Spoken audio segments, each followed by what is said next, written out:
ভাই মেয়ে আমাদের পছন্দ হয়েছে ঠিকই, কিন্তু আমাদের একটা দাবি আছে, সেটা হলো রোজার ঈদে আমাদের ভালো ভালো খাবার এবং ভালো ভালো গিফট পাঠাইতে হবে। আর হলো আপনার কোরবানির ঈদে আমাদের 3টা গরু পাঠাইতে হবে।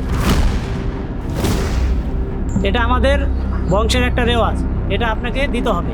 না ভাই, তোমার এই রেওয়াজ আমি মানি না। আর এই রেওয়াজে যদি বিয়ে করাইতে চাও তাহলে আমি এই বিয়ে করব না। কিরে ভাই, এটা তুই কি কইলি?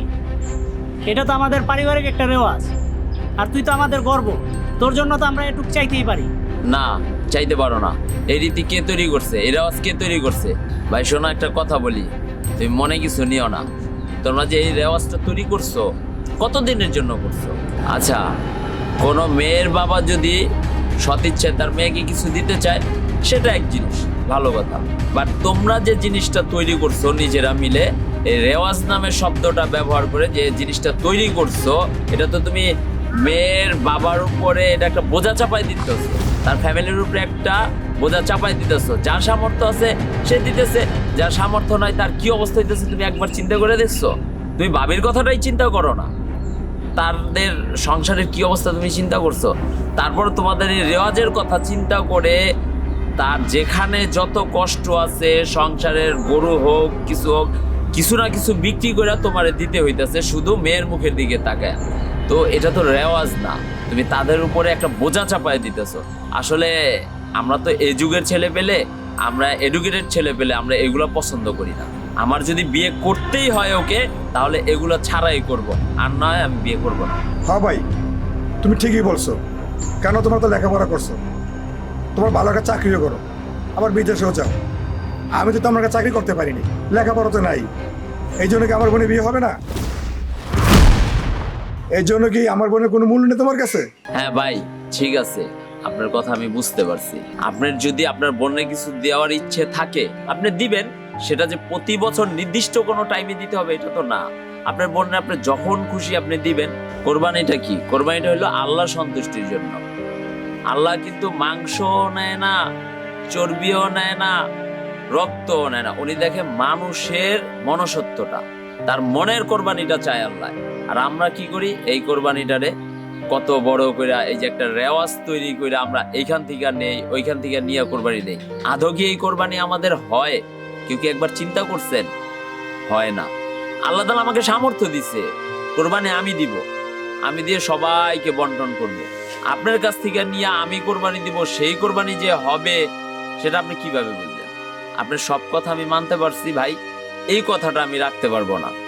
যদি আপনি আমার কথায় রাজি থেকে আপনার বোনকে আমার হাতে তুলে দিতে চান, ঠিক আছে, ওকে, আমি রাজি। আর যদি না, আপনি আমার ভাইয়ের কথায় রাজি থাকেন, তাহলে ভাই আমি এই বিয়েতে রাজি নেই। বাইরে আমি তো তোমার গরু দিতেই চাই, তোমাদের তো সমস্যা কি? আমার সমস্যা আছে। আপনার যদি আপনার বোনকে দিতে ইচ্ছা করে একান্তই, আপনি যে কোনো সময় দিবেন, এই ঈদের ভিতরে ঈদ কেন দিতে হবে? আর কারো না কারো এই বিষয়গুলো আগায় আসতে হবে, না হলে তো এই সমাজ এগুলো বন্ধ হবে না। না হয় আমি প্রথম শুরু করলাম, আমি এগুলো নিতে পারবো না। যদি এমনিতে আপনি আমাকে আপনার বোনকে দিতে পারেন তাহলে আমি আসি, না হলে আমি বিয়েতে নাই।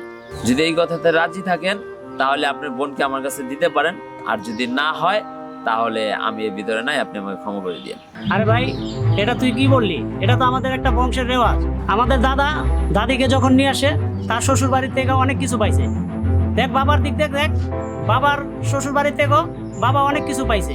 এই যে দেখ, আমি আমার শ্বশুর বাড়ির থেকেও তো অনেক কিছু পাইছি।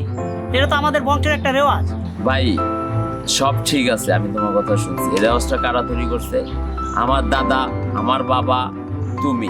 তুমি কি কখনো চিন্তা করছো আমার দাদির বাবার বাড়ি কি অবস্থা, আমার মার বাবার বাড়ি কি অবস্থা, এমন কি আমার বাবির বাবার বাড়ি কি অবস্থা, তোমার শ্বশুর বাড়ি? কখনো চিন্তা করছো? তোমরা তো বাস কোরবানি আসছে, গরু চাই, শেষ। কিন্তু কে দিতে পারবে কে দিতে পারবে না এই জিনিসটা তো তোমরা কেউ কখনো খেয়াল করো নাই।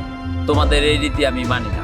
আমার সামর্থ্য আল্লাহ দিছে, আমি নিজের সামর্থ্য অনুযায়ী আমি যতটুকু পারবো ততটুকুই কোরবানি দিব।